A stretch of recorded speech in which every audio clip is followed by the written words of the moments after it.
sebelumnya kita membahas wajib haji, dan sebelumnya kita membahas tentang rukun haji, dan sebelumnya lagi kita membahas tentang syarat ya, syarat wajib haji. Jadi pertama, syarat wajib haji sudah, kemudian rukun haji juga sudah, kemudian wajib haji juga sudah. Nah, ini saya ingin mengulang sedikit ya.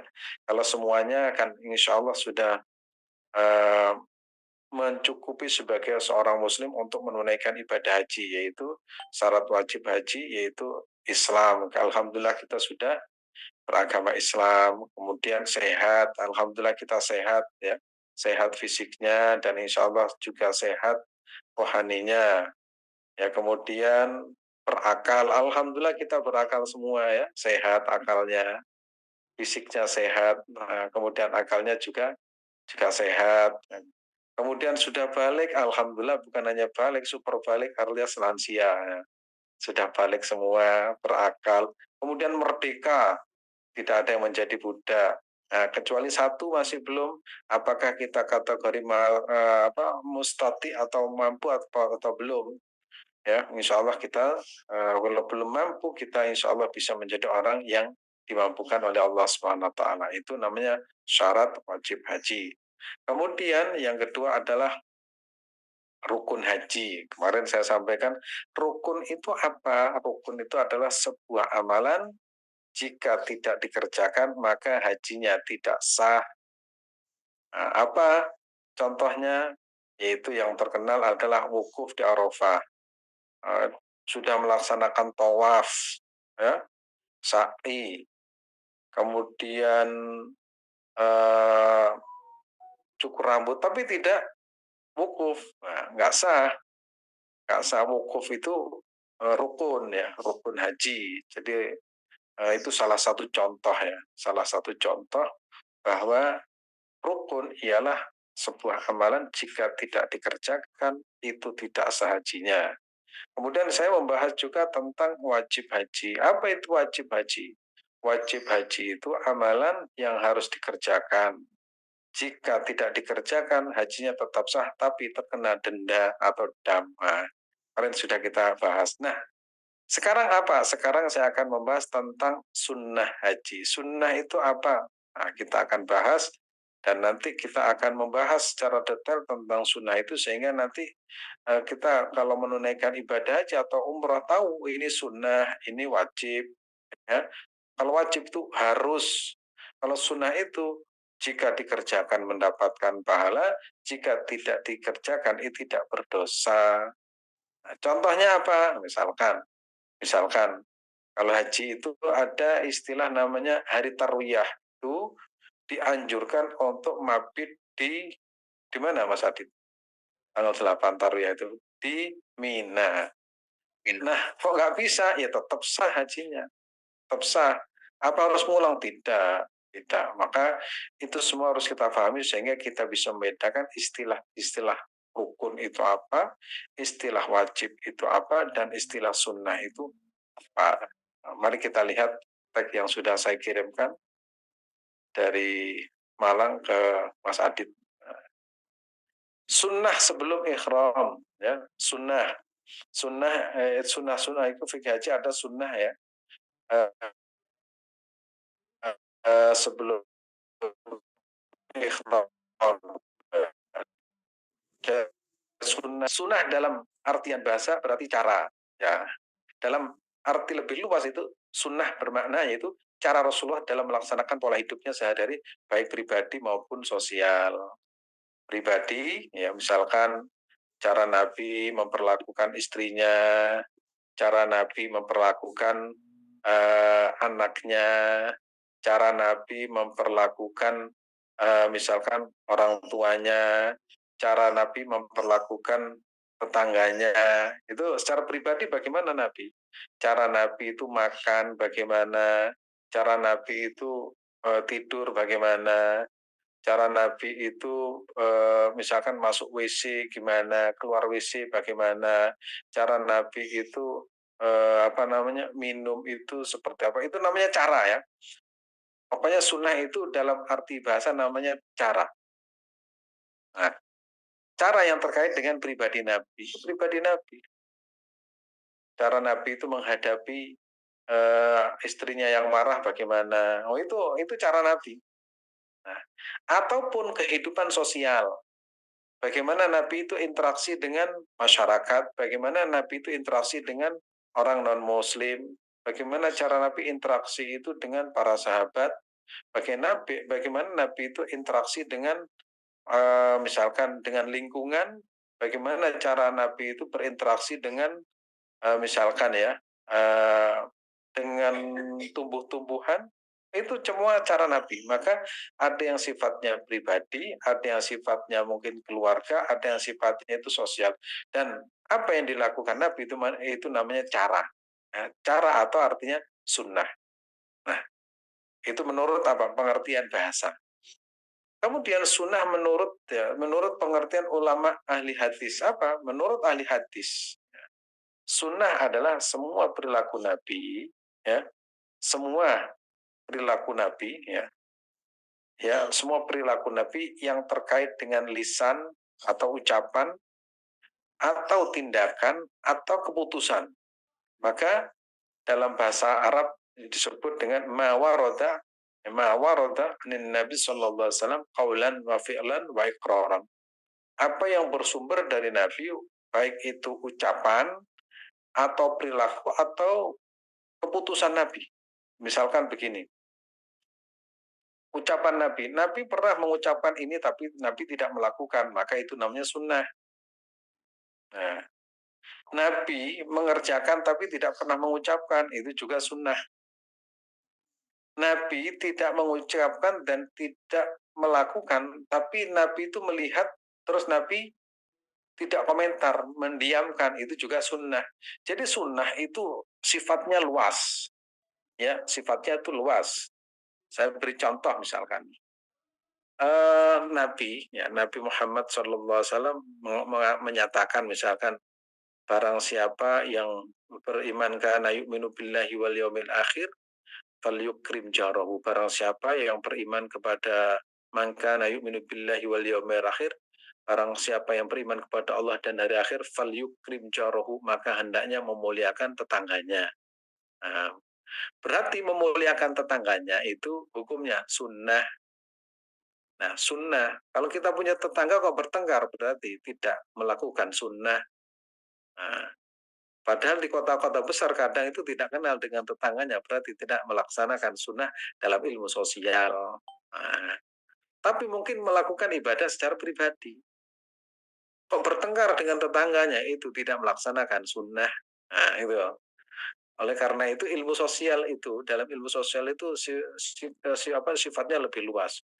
Terus Nabi pernah menyampaikan begini, man kana yu'minu billahi wal yaumil akhir falyaqul khairan aw liyasmut.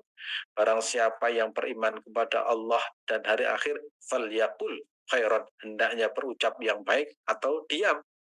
Maka orang yang sering banyak ngomong atau namanya cerewet, apa ya namanya, pokoknya kalau ada apa-apa itu komentar komentar komentar loh. Itu kemudian komentarnya kok miring, itu berarti tidak melaksanakan sunnah Nabi. Walaupun dia itu sholatnya rajin, berarti dalam hal ini dia tidak melaksanakan sunnah Nabi. Maka diam, ya diam itu namanya sunnah. Nah, tapi kalau terus-menerus diam itu namanya tidak punya gagasan. Jadi artinya itu diam dalam artian lebih luas itu siapa yang beriman kepada karena yu'minu billahi wal yaqul, maka hendaknya mengucapkan yang baik, atau jika tidak bisa, kalau mengucapkan yang baik, kalau mengucapkan itu kadang menimbulkan masalah, maka diam itu adalah ibadah sunnah.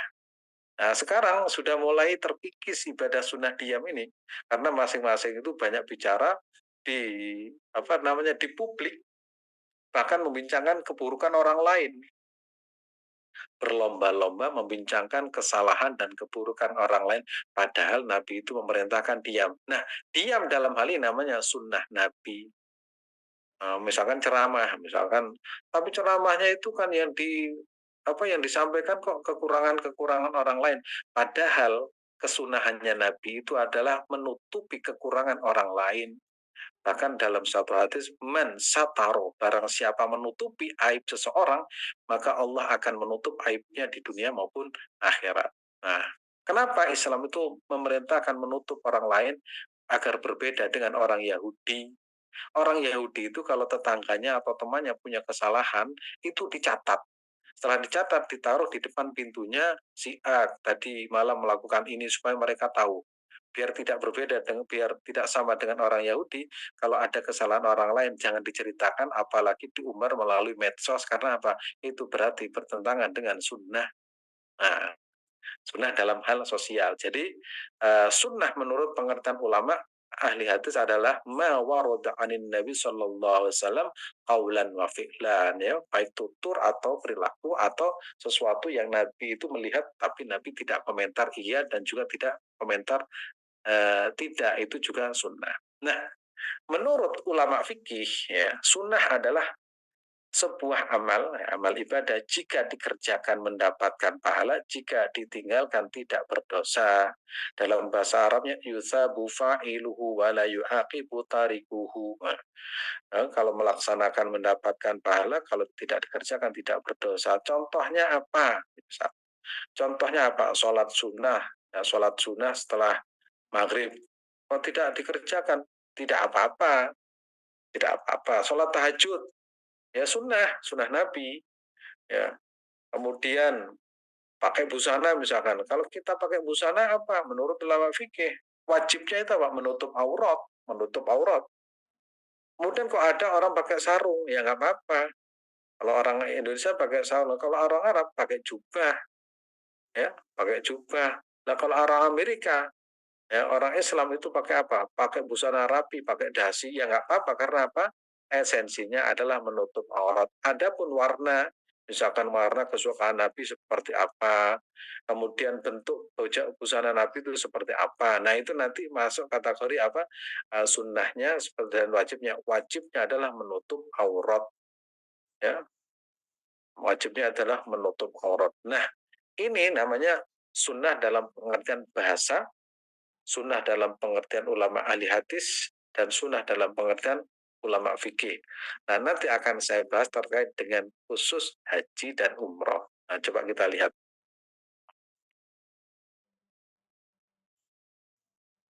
Lanjut, Mas Adit. Oh iya, oke. Nah, sunnah haji, nah, apa? Sunnah Rasulullah SAW terkait dengan ibadah haji adalah amal ibadah yang dikerjakan Rasulullah SAW baik sebelum berikhram, saat berikhram, sampai melaksanakan tahallul. Nah, ini kaitannya gitu. Apa sih sunnah Nabi yang harus kita teladani ketika sebelum pakai busana ikhram, sebelum niat, atau saat kita itu berikhram, ya, atau setelah kita melaksanakan tahallul? Apa sih kesunahannya akan kita bahas, ya. Sayukjanya, ya apa namanya? Sebisanya, ya, sunnah Rasulullah diteladani dengan sebaik-baiknya agar supaya memperoleh pahala. Namun ketika tidak mampu dalam artian secara fisik, misalkan secara fisik atau secara kondisi, keadaan, misalkan misalkan tarwiyah itu sunnah mabit di mana? Di Mina. Kondisinya tidak memungkinkan, maka kita tidak mabit juga tidak apa-apa. Nah, itu contohnya seperti ketika tidak mampu maka tidak berdosa baginya, seperti ya tidak mabit di Mina pada hari tarwiyah yaitu 8 Dzulhijjah, hanya tetap sah, hanya tetap sah hajinya. Nggak mabit nggak apa-apa. Sebab kalau mabit itu nanti akan menimbulkan misalkan, ya, karena jumlahnya banyak, ada 500 orang, mobilitasnya juga berat, karena kondisinya dari tarwiyah, ya, dari Mina ke Arafah itu juga crowded, khawatir nanti ketinggalan, khawatir nanti itu sampai di Arafah itu sampai sore hari, maka tidak mabit itu tidak apa-apa. Nah, yang seperti ini harus dijelaskan agar supaya ketika berada di Mekah atau sedang menunaikan ibadah haji tidak ngotot, saya harus melaksanakan sunnah. Oh iya bro, sunnah. Tapi yang ngotot itu juga tidak sunnah. Ngotot sambil marah-marah itu menodai sunnah. Kadang orang semangat untuk melaksanakan sunnah, tapi justru menodai sunnah. Misalkan saya beri contoh. Nah, ini contoh agak apa namanya, agak kontroversi. Misalkan contoh, ada orang mau menikah lagi. Nah, namanya poligami. Poligami itu sunnah, tapi menyakiti istri itu dosa. Nah, jangan sampai ya ingin mendapatkan pahala tapi dengan menodai atau menyakiti orang lain. Nah, misalkan, saya beri contoh lagi dalam masalah tawaf. Tawaf itu kan sunnah. Nah, terus mencium hajar aswad, mengecup hajar aswad itu hukumnya juga sunnah. Tapi jika mencium atau mengecup hajar aswad itu harus menukai, harus menyakiti orang lain, itu mendingan tidak. Karena apa? Menyakiti orang lain itu hukumnya dosa. Gitu ya. Jadi saya tadi beri contoh, poligami itu sunnah. Tapi kalau menyakiti istrinya, menyakiti anaknya itu dosa. Jangan sampai ngotot mengatasnamakan sunnah, tapi justru melakukan dosa. Nah, oleh karena itu sunnah itu artinya apa? Jika dikerjakan mendapatkan pahala, jika tidak dikerjakan itu tidak berdosa. Ya karena suatu hal. Nah, tadi itu seperti yang saya contohkan dalam masalah haji seperti itu. Sebab apa? Kami kan melakukan haji dan sering mendengar, saya ingin sunnah loh. Iya bro, ikut sunnah iya. Tapi jangan ngotot gitu dong, sampai marah-marah. Padahal ketika kita menunaikan ibadah haji, larangannya apa? Nah, larangannya satu, al-hajju ashhurum ma'lumat, faman farada fihinna fala rafatha wala fusuqa wala jidala. Di Al-Quran diterangkan, haji, ya hajj ashhurum ma'lumat, ya, haji itu bulan yang tertentu. Faman farada fihinna fala rafatha wala fusuqa wala jidala. Jika Anda melakukan haji, pertama, nggak boleh apa? Wala rofatha. Nah, itu jangan melakukan hubungan suami istri dan sejenisnya atau mukaddimahnya. Wala rofatha wala fusuko. Melakukan apa? Fasik. Wala jidala, dan jangan jidal. Jidal itu apa? Berbantah-bantahan, debat kusir. Nah, iya, ingin melaksanakan sunat tapi ngamuk-ngamuk. Saya berbicara seperti ini karena melihat di lapangan ya, di lapangan. Ini nggak cocok tendanya, terus main pukul. Nah, itu namanya ingin sunnah tapi justru berbuat dosa. Sama dengan orang ingin mendapatkan ayam tapi kehilangan sapi. Nah, gitu ya. Orang saya ingin mendapatkan sapi tapi kehilangan yang lebih besar. Apa itu? Misalkan onta, kan rugi. Haji itu pasrah kepada Allah Subhanahu wa taala. Tendanya ini, ya, tempatnya ini kok sampai loh kenapa, saya kan sudah bayar banyak, kenapa tendanya seperti ini? Lah itu marah-marah itu tidak ada tuntunan di dalam Al-Quran maupun tuntunan Nabi. Maka jangan menodai haji kita dengan amarah, apalagi ini saya, itu sudah akhirnya apa, nah hajinya haji nafsu. Nah itu ya, jadi saya sering menemukan bertengkar, padahal bertengkar itu, pokoknya bertengkar itu memang, ya memang ketika haji itu potensi bertengkar, potensi berdebat itu muncul. Itu pertama. Kedua, ya, kalau kita menunaikan ibadah haji, ya, menunaikan ibadah haji itu kan ada pemimpinnya, ada pimpinan rombongannya, ada pimpinan. Kadang ada antara satu pembimbing dengan bertengkar. Bertengkarnya apa? Rebutan jadi imam, naudzubillah. Jadi imam saja rebutan.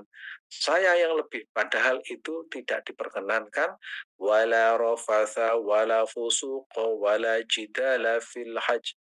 Ya, jangan melakukan hubungan suami istri atau mukaddimahnya atau hal-hal yang sejenisnya. Kemudian jangan melakukan fasik, ya, rasan-rasan, nyinyir, atau yang lain. Wala jidala, dan jangan melakukan debat kusir. Nah, itu pantangan-pantangan dalam haji. Oleh karena itu, sunnah itu jika dikerjakan mendapatkan pahala, dan jika ditinggalkan tidak berdosa. Dengan catatan meninggalkan itu karena sebuah kondisi, bukan karena meremehkan. Jangan sampai saya nggak mau sunnah, nah itu yang nggak boleh ya. Tetap kita bisa nggak? Oh kita hitung, oh ini kalau kita mabit di Mina nanti akan ada terjadi sebuah kondisi seperti ini. Maka untuk melakukan hal yang aman, kita langsung pergi ke Arafah agar persiapan, misalkan persiapan wukufnya itu maksimal. Nah, begitu ya. Itu sunnah haji. Nah, sekarang saya akan melanjutkan ya tentang apa saja sih yang harus kita yang mestinya kesunahan atau anjuran sebelum kita memakai baju ihram baik saat mau haji atau mau umroh. Kita lihat.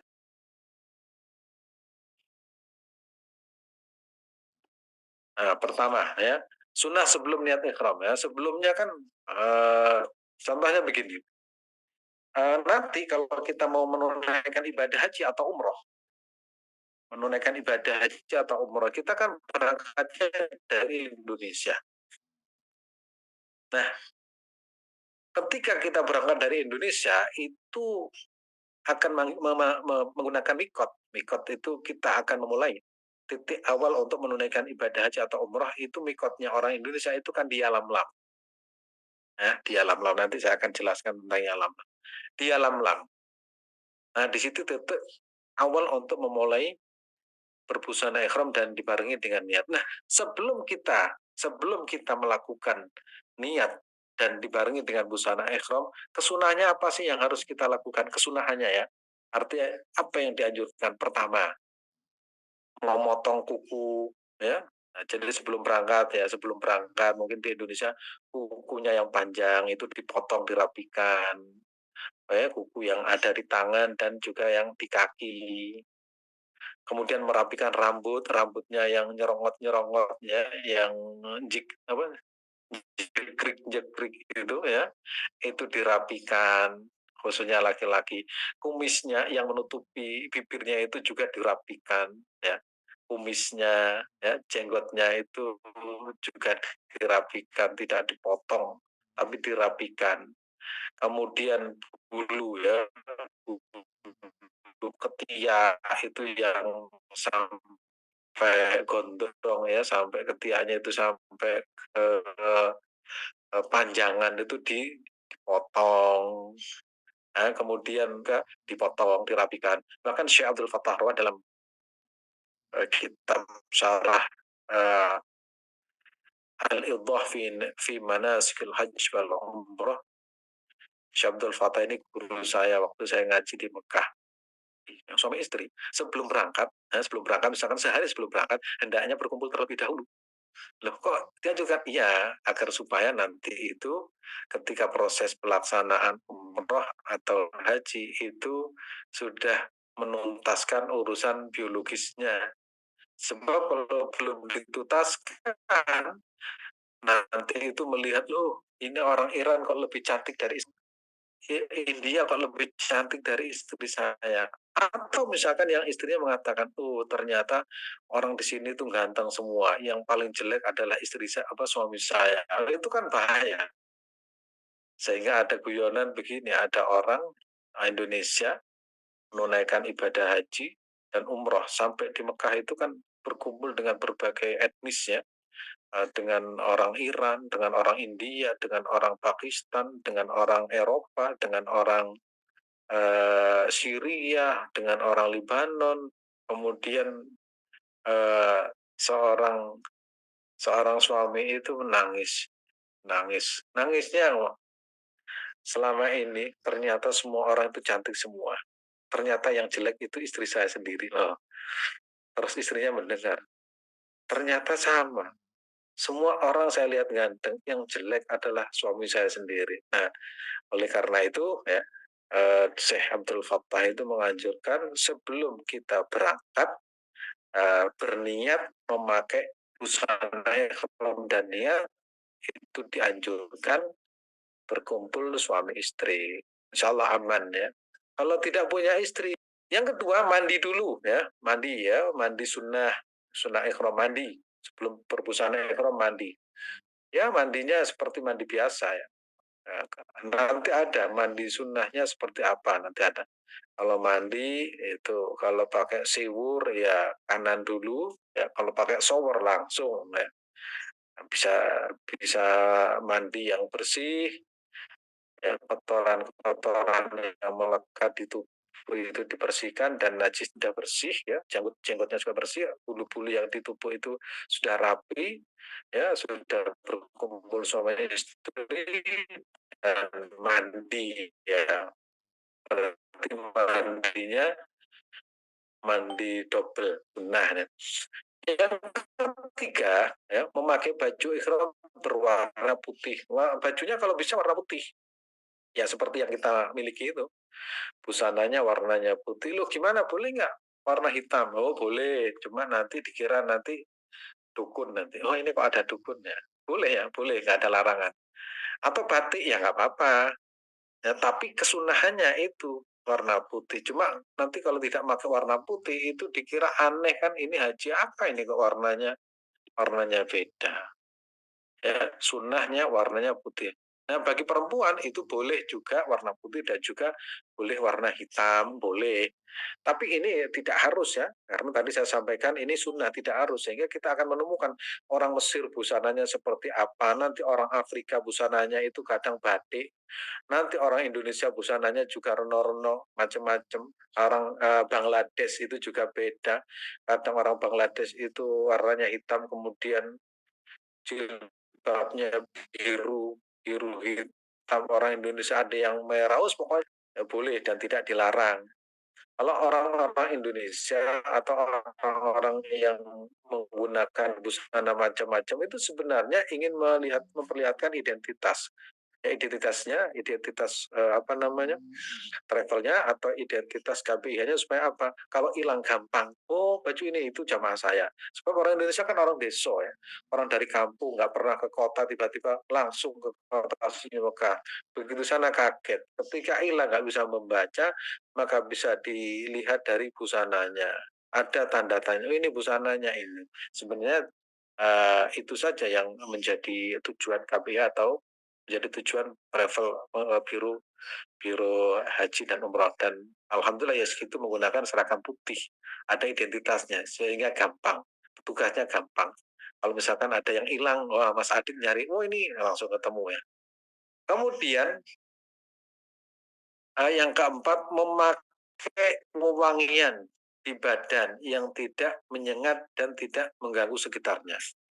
Pakai wangian, badannya tapi mandi, ya setelah mandi pakai wangian, sabunnya juga ya bagus yang wangi, tapi tidak menyengat.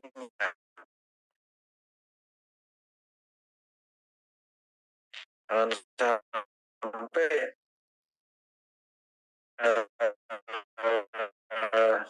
tubuhnya itu tidak di belum memakai baju ikhram dan sebelum niat.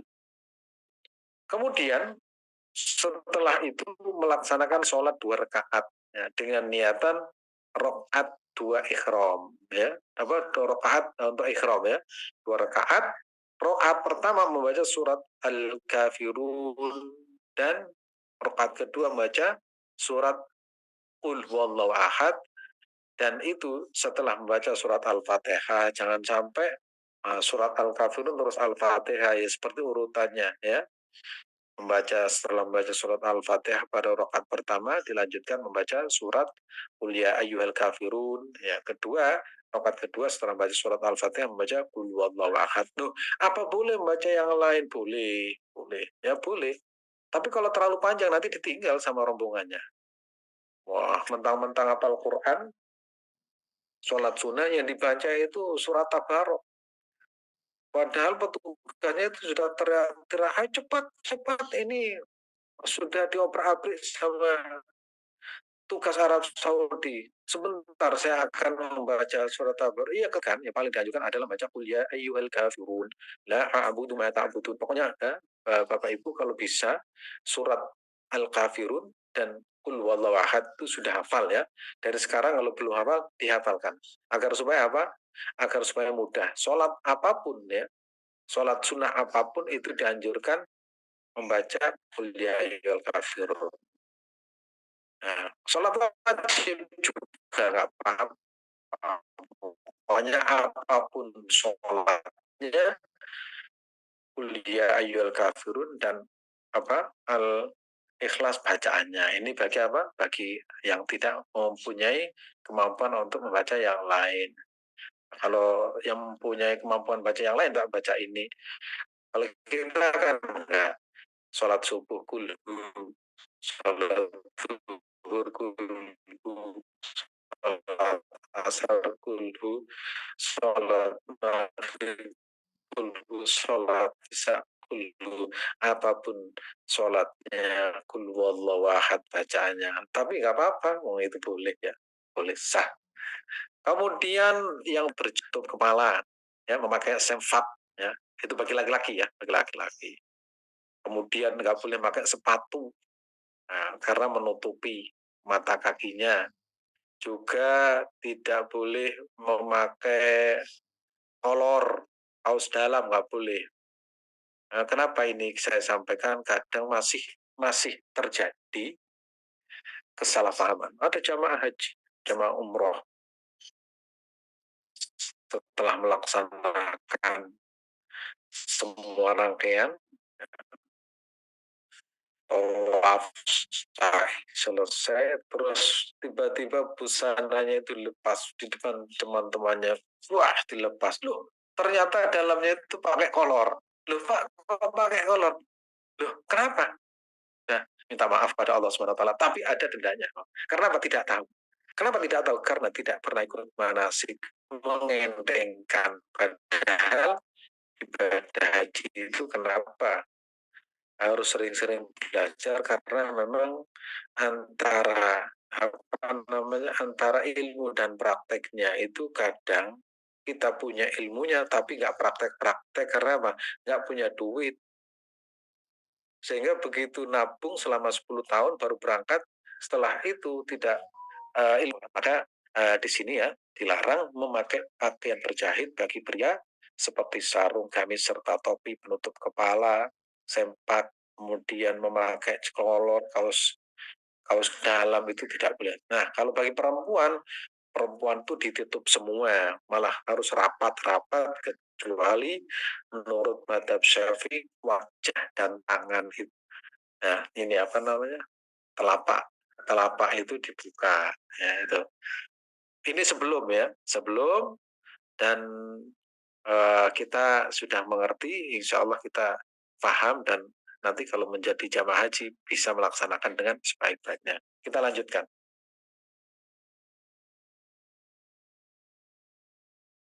Nah, setelah setelah berikhram, nah, kita itu kan tadi sebelum.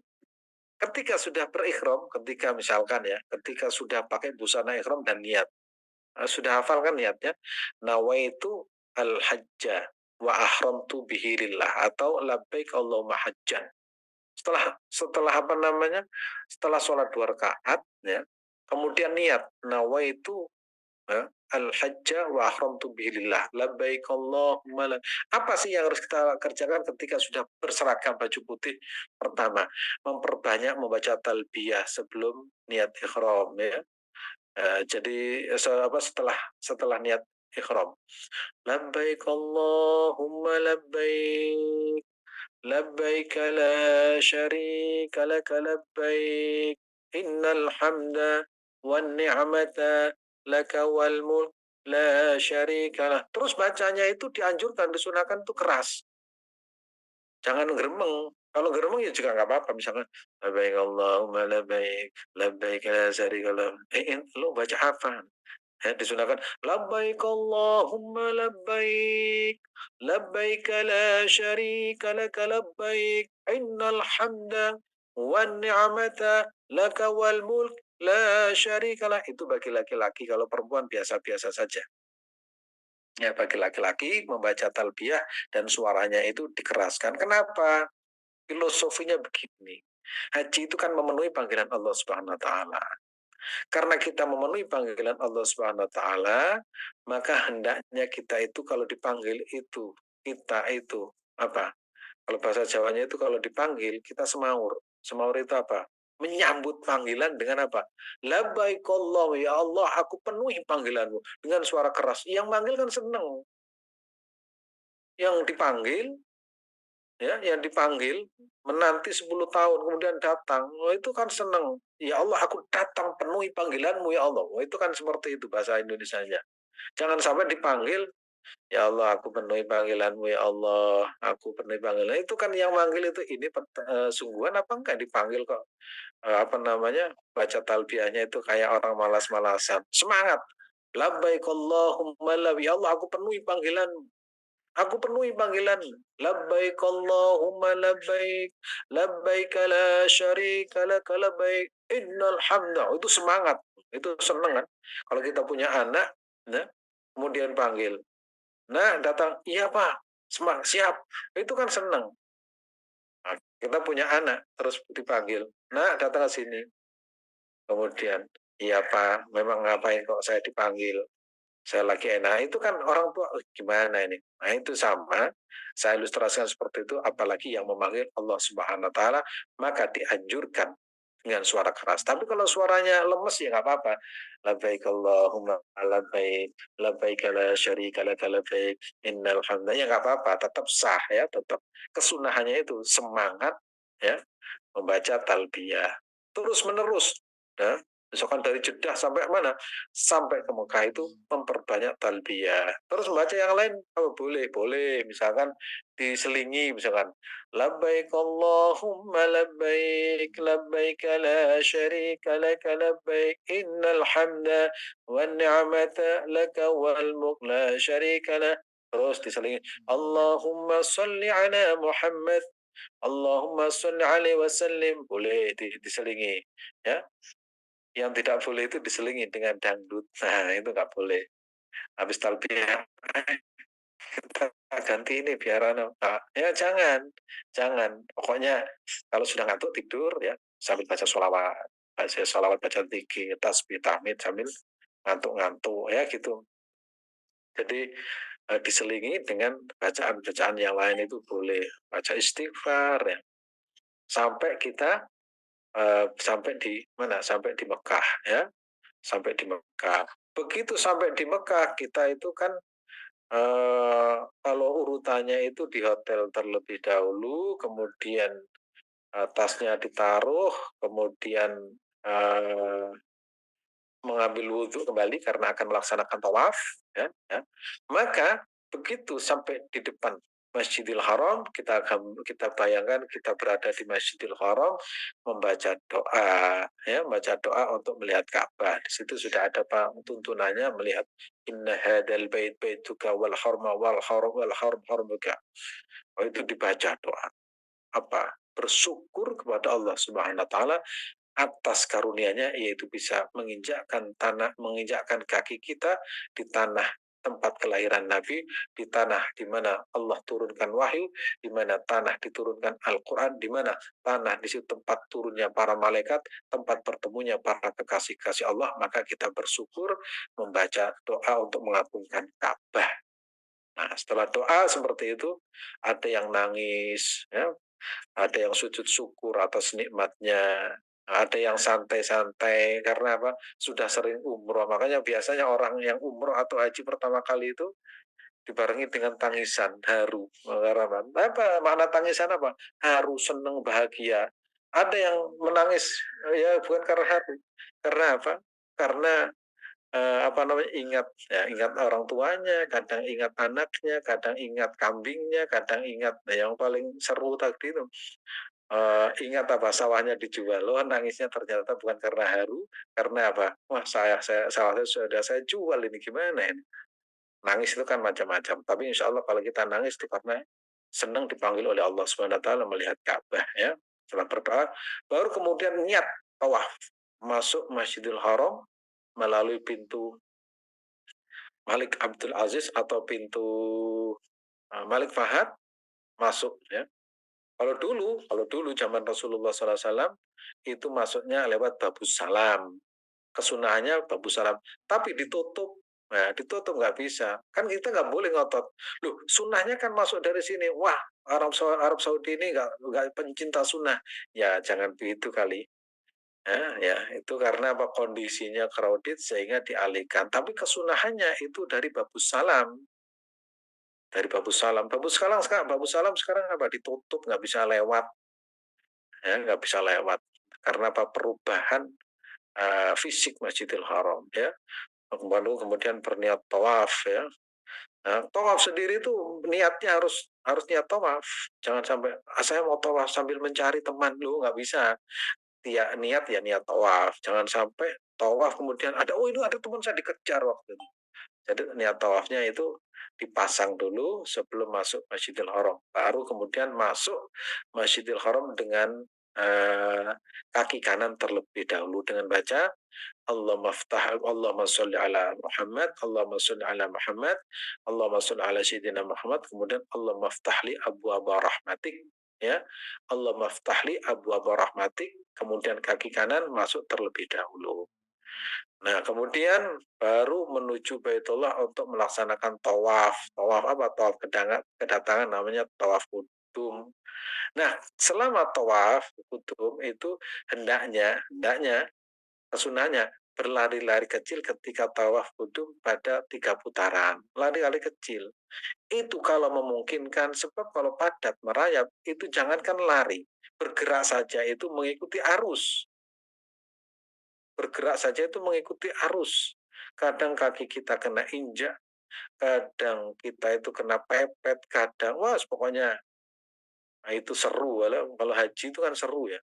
Ceritanya itu nggak bisa habis dalam setahun. Haji itu seru. Maka orang yang sudah menunaikan ibadah haji itu kadang punya kenangan tersendiri dan ingin kembali karena apa? Serunya tadi itu, ya. Di seru itu ternyata ada kenikmatan tersendiri ya.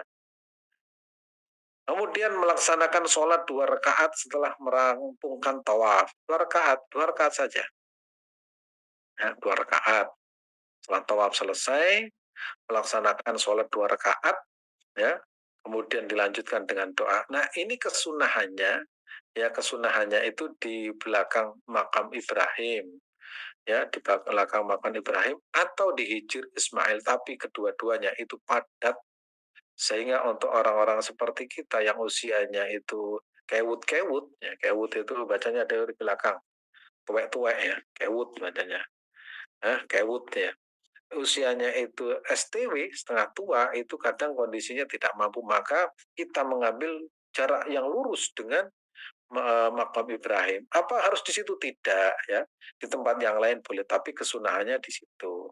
Nah, jadi sekali lagi namanya sunnah itu jika dikerjakan mendapatkan pahala, jika tidak dikerjakan tidak berdosa. Ya. Kemudian dilanjutkan minum air zam-zam. Nah, minum zam-zam. Kalau nggak bisa minum zam-zam karena apa? Nggak apa-apa, minum yang ada saja nggak apa-apa. Biar apa? Tidak dehidrasi. Karena kalau kondisi panas, ya itu seperti itu. Jadi sehingga ada panduan. Juga jangan banyak minum, sebab kalau banyak minum itu nanti mau pipis. Nah kalau pipis, wah itu kadang-kadang kalau mau pipis itu tanya ke petugas. Mau pipis tolong diantar kemana? Ke toilet. Toiletnya jauh, akhirnya tawafnya dan proses yang lain itu ketinggalan. Maka minum secukupnya, yang terpenting itu tidak dehidrasi. Ya, minum air zam-zam, nanti ada penjelasan tentang cara minum air zam-zam, doanya apa dan manfaatnya apa. Ini pokoknya setahun kadang nggak selesai karena manasik haji. Karena apa? Terlalu banyak ilmu tentang haji. Mulai zam-zam, sejarahnya zam-zam, cara minum zam-zam, kenapa zam-zam itu ada di situ. Ya. Nah, itu. Kemudian terus-menerus saat tawaf. Ya. Nah, ketika tawaf itu nggak boleh misalkan dapat 2 putaran santai merokok, nggak ada ya merokok. Santai duduk-duduk. Kenapa istirahat santai dulu? Ya, kesunahannya tawaf itu terus-menerus. Ya, kalau minum nggak apa-apa lah. Jangan sampai kemudian duduk-duduk dapat 1 putaran duduk, terus nunggu temannya. Kawan duduk, saya santai dulu ah. Kurang berapa? Saya kurang 4 duduk. Terus muter lagi kurang 1 lagi. Kurang berapa? Kurang 3. Lo kok duduk lagi ya santai? Kan ini enak ini udaranya. Disunahkan itu terus-menerus tawaf itu. Setelah tawaf selesai baru kemudian dilaksanakan selanjutnya itu berdoa di makam Ibrahim. Pokoknya terus-menerus ya. Kemudian bermalam di Mina pada tanggal 8 itu juga sunnah hari tarwiyah. Hendaknya sholat 5 waktu ya, sholat 5 waktu pada atau di Mina ya, berjamaah ya. Sunnahnya itu berjamaah. Kalau nggak berjamaah ya tetap sah, boleh ya. Boleh, tapi ngapain tidak berjamaah? Kemudian mabit di Muzdalifah hingga fajar ya, minimal hingga tengah malam. Itu sunnah-sunnah setelah berbusana ihram dalam praktek haji.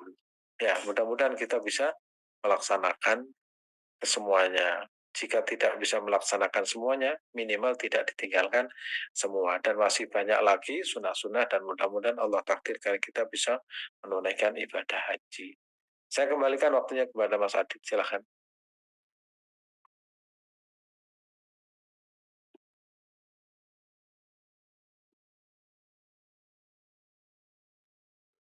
Silahkan. Halo Mas Adit.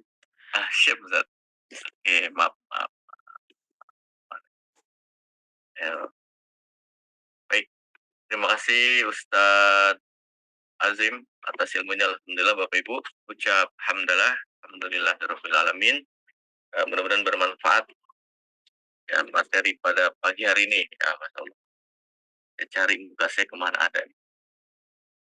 Mudah-mudahan bisa kita amalkan Bapak Ibu. Ya, kita bisa membedakan yang wajibnya, kemudian yang rukun, dan yang sunnahnya Bapak Ibu. Jadi kita nggak ketukar-tukar ya dalam pelaksanaan haji nanti. Dan mudah-mudahan bisa kita amalkan ya Bapak Ibu. Bekalnya sudah kita dapat. Ya, bismillah, mudah-mudahan Allah mudahkan ya, Allah lancarkan. Amin. Amin ya rabbal alamin. Baik Bapak Ibu yang dirahmati Allah, sekali lagi Ustaz Azin terima kasih atas ilmunya. Kemudian kita masuk ke sesi tanya jawab. Udah banyak nih Ustaz masuk pertanyaannya. Oke, izin Ustaz, pertanyaan pertama. Izin tanya Ustadz, kalau dalam melaksanakan tawaf kita harus berwudu. Bagaimana dengan dalam melaksanakan rukun haji yang lain? Apakah kita juga harus selalu menjaga wudu Ustadz? Mohon penjelasan Ustadz. Terima kasih. Nanti ada penjelasan tentang tawaf ya. Tawaf itu apa? Bagaimana caranya dan kesunahan tawaf itu seperti apa nanti? Tapi nggak apa-apa, akan saya jelaskan sedikit di sini tentang tawaf itu seperti sholat. Maka syaratnya itu juga, syarat sahnya itu seperti sholat apa? Harus memiliki wudhu atau suci dari hadas kecil dan hadas besar. Ya, harus suci dari hadas kecil dan hadas besar. Oleh karena itu, orang yang menstruasi itu tidak boleh tawaf. Ya, harus punya wudhu bersih dari suci dari hadas kecil dan hadas besar. Nah, jika batal, ya misalkan Mas Adit tawaf kemudian dapat satu putaran itu kentut. Nah, berarti kurang berapa? Kurang berapa Mas Adit? Kurang 6 kan? Ya. Nah, wudhu lagi. Setelah wudhu lagi tinggal nambah berarti 6. Dimulai lagi 6. Itu bolehnya seperti itu. Jadi sholat itu atau tawaf itu diibaratkan sholat ya. Hanya bedanya kalau tawaf itu boleh ngomong-ngomong misalkan, ini sudah dapat berapa putaran boleh. Kalau sholat ngomong itu batal. Nah, ketika sholat itu nggak boleh minum. Nah, kalau tawaf itu haus itu bisa atau boleh minum karena haus. Cuma saya nggak pernah menemukan ketika tawaf makan roti itu nggak ada ya makan. Yang jelas itu ketika tawaf itu dibolehkan minum, ya dibolehkan minum. Jadi syarat sahnya tawaf itu bersih atau suci dari hadas kecil dan hadas besar. Begitu Mas Adit. Kalau rukun haji yang lainnya apakah harus dalam wudu juga Ustaz? Dalam keadaan berwudu? Apa itu contohnya? Rukun haji yang lainnya. Wukuf enggak? Wukuf tidak. terus tahallul juga tidak, sa'i juga tidak. Satu-satunya hanya tawaf. Ya, baik, Ustaz. Terima kasih, Ustaz. Baik, Ustaz, pertanyaan berikutnya. Sholat sunnah ihram dilaksanakan setelah niat atau sebelum niat, Ustaz? Sholat sunnah, ya, sholat sunnah itu sebelum niat, ya, setelah berbusana, ya, ya, setelah berbusana, rapi, sholat 2 rakaat, baru kemudian niat. Nawaitu al-hajjah atau al-umrah. Nawaitu al-umrata wa ahramtu biha lillah. Labbaik Allahumma umrotan atau labbaik Allahumma hajjan. Labbaik Allahumma labbaik. Labbaik la syarika laka labbaik. Nah, itu. Berarti kalau sudah niat, ya, sudah niat, itu semua yang dibolehkan tadi sementara dilarang. Nanti ada penjelasan lebih konkretnya nanti. Larangan-larangan haji, larangan-larangan umroh apa saja nanti masuk di situ. Baik, terima kasih, Ustaz. Karena kalau setelah niat biasanya kita sudah di dalam bus. Iya, Baik, terima kasih, Ustaz. harus praktek nih. Prakteknya umroh ya. Iya, baik. Ustaz, kemudian nah, izin bertanya, Ustaz. Untuk sunnah yang nomor 5 tadi, Ustaz, sholat sunnah. Maksudnya juga meliputi wanita yang haid atau nifas bagaimana, Ustaz? Yang mana sebentar. Nomor 5. Nomor 5 itu sholat 2 rakaat dengan niatan rakaat ihram. Rakaat pertama membaca surat Al-Kafirun dan rakaat kedua membaca surat Al-Ikhlas, Ustaz.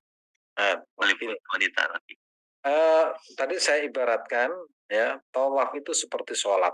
Artinya syarat sahnya sholat itu harus bersih atau suci dari hadas kecil dan hadas besar. Orang menstruasi itu tidak boleh melaksanakan sholat, ya, tidak boleh melaksanakan sholat. Tapi kalau mandi ikhram itu baik laki-laki perempuan, ya, laki-laki perempuan tua muda dan khusus perempuan itu walaupun menstruasi atau baru melahirkan itu dianjurkan mandi. Tapi mandinya bukan mandi bersuci dari apa namanya melahirkan, tapi mandinya adalah kesunahan mandi akan niat tadi itu akan ikhram, akan haji atau akan umroh itu. Gitu. Baik, terima kasih, Ustaz. Ustadz, apabila kita sudah berihram, lupa pakai sabun wangi mandi atau sabun mandi Ustadz cuci tangan juga, apakah harus bayar dam atau cukup istighfar, Ustadz? Terima kasih. Ya, memang kalau lupa, lupa itu memang tidak ada hukumnya, ya. Lupa itu tidak ada hukumnya. Sehingga para ulama itu selalu memberikan panduan kepada jamaah haji atau umroh itu menghindarkan hal-hal yang kemungkinan itu dilakukan. Seperti habis makan memakai wangian, itu apa namanya? Itu dihindarkan agar supaya kalaupun lupa itu tidak menggunakan sabun wangi. Sehingga memang dikondisikan seperti itu. Sebab ada yang mengatakan kalau melakukan pelanggaran baik lupa atau tidak itu terkena dam, ya, terkena dam. Tapi ada juga yang berpendapat namanya lupa kan, ya memang betul-betul lupa memang. Tidak ada hukuman, ya, Baik, tidak ada hukuman denda. Untuk itu kita memang harus hati-hati dan perlu seorang pembimbing untuk selalu mengingatkan. Jangan sampai pembimbingnya juga lupa. Wah, ini gimana pembimbingnya lupa, Sadit lupa. Malah habis makan, ini sabunnya, ini tisunya. Wah, akhirnya lupa berjamaah nanti. ya, jangan. Baik, terima kasih, Ustadz. Ustadz, waktu di haram pernah lihat askar ya, sholatnya pakai sepatu, itu bagaimana, Ustadz? Dan saya lagi doa di depan Ka'bah diusir-usir. Bagaimana, Ustadz? Begini ya, dalam madhab Imam Abu Hanifah, madhab Imam Syafi'i itu masalah masalah toharah itu betul-betul diperhatikan, ya, betul-betul diperhatikan. Salah satu syaratnya sholat itu bersih atau suci dari hadas kecil dan hadas besar. Kemudian tempatnya juga harus suci, dan busananya itu juga harus suci. Sehingga kalau misalkan pakai sepatu, kita pastikan sepatu itu dalam keadaan suci. Nah, kita tidak tahu yang dipakai Askar itu sepatunya suci atau dari kamar mandi, kita tidak tahu ya. Yang jelas kita itu sudah sesuai, yaitu busananya suci, tempatnya juga suci. Gitu ya. Baik Ustaz. Kalau ini Ustaz, eee, di depan Ka'bahnya terus kita diusir gitu ya. Ya memang tugasnya mereka mengusir. Ya, Iya, jadi ada petugas pengusiran dari sekitar Masjidil Haram biar tidak padat ya. Ya, pengusiran. Ruh, ruh, ruh. Ya haj, ruh. Pergi, haji, haji. Pergi, haji. Kayak gitu ya. Itu agar biar tidak padat. Ya. makasih Ustaz. Mohon maaf telat gabung ya Bapak Ibu yang telat bergabung atau ingin menyaksikan kembali kita sambungkan ke YouTube ISQ Haji ya. Silakan Bapak Ibu bisa menontonnya kembali, menyaksikannya kembali. Baik Ustadz, pertanyaan berikutnya. Ustadz, kalau wanita boleh menggunakan wewangian ketika di Armina, boleh mandi dengan memakai sabun dan sikat gigi. Apakah boleh di Armina? Terima kasih ya. Jadi larangan itu bukan untuk laki-laki saja, larangan itu juga untuk perempuan ya. Larangan itu bukan hanya laki-laki memakai wangian, itu juga untuk perempuan juga sama. Yang berbeda cuma tadi itu, kalau laki-laki itu tidak boleh pakai celana dalam dan kolor, juga tidak boleh pakai berjahit. Kalau perempuan itu semuanya harus rapat kecuali wajah dan ini kelihatannya. Ini bukan ininya, bukan tapi ininya. Gitu Mas Adit. Baik, terima kasih Ustaz. Bapak Ibu, materi pagi ini sudah di-share ya, PowerPoint-nya sama Mbak Cici ya. Silahkan di-download linknya sudah ada di kolom chat. Terima kasih Mbak. Kemudian Ustadz, kalau rencana umroh dengan balita, prosesi umroh, mikot, dan lain-lain setelah check-in dulu dan istirahat sebentar, boleh ya tata caranya bagaimana? Ataukah sama saja Ustaz? Nah, kalau bersama balita itu semuanya yang bertanggung jawab orang tuanya, niatnya juga yang melafatkan orang tuanya. Kemudian ya, yang berniat orang tuanya. Dan yang menjaga dari larangan-larangan itu juga orang tuanya. Pokoknya semuanya itu yang bertanggung jawab adalah orang tuanya. Nggak apa-apa, semuanya prakteknya sama. Cuma hanya yang bertanggung jawab itu adalah orang tuanya. Gitu Mas Adit. Baik. Boleh nanti biar Mas Adit yang membimbing. Mhm. Oke, Mas Adit, pertanyaan saya yang pertama kok nggak dibaca? Oh, yang mana sebentar nih, Bu Amin. Sebentar, yang mana ini? Maaf, mohon maaf kalau ada yang kelewat nih Bapak Ibu, banyak masuk. Oke, Pak Ustadz, kalau ngerasain orang kemudian dia menyesal atau bertobat, apakah aib itu ditutup Allah di akhirat, Ustaz? Taubat. Nyinyir ya, ngerasani, rasa-rasa. Ribah ya, Iya.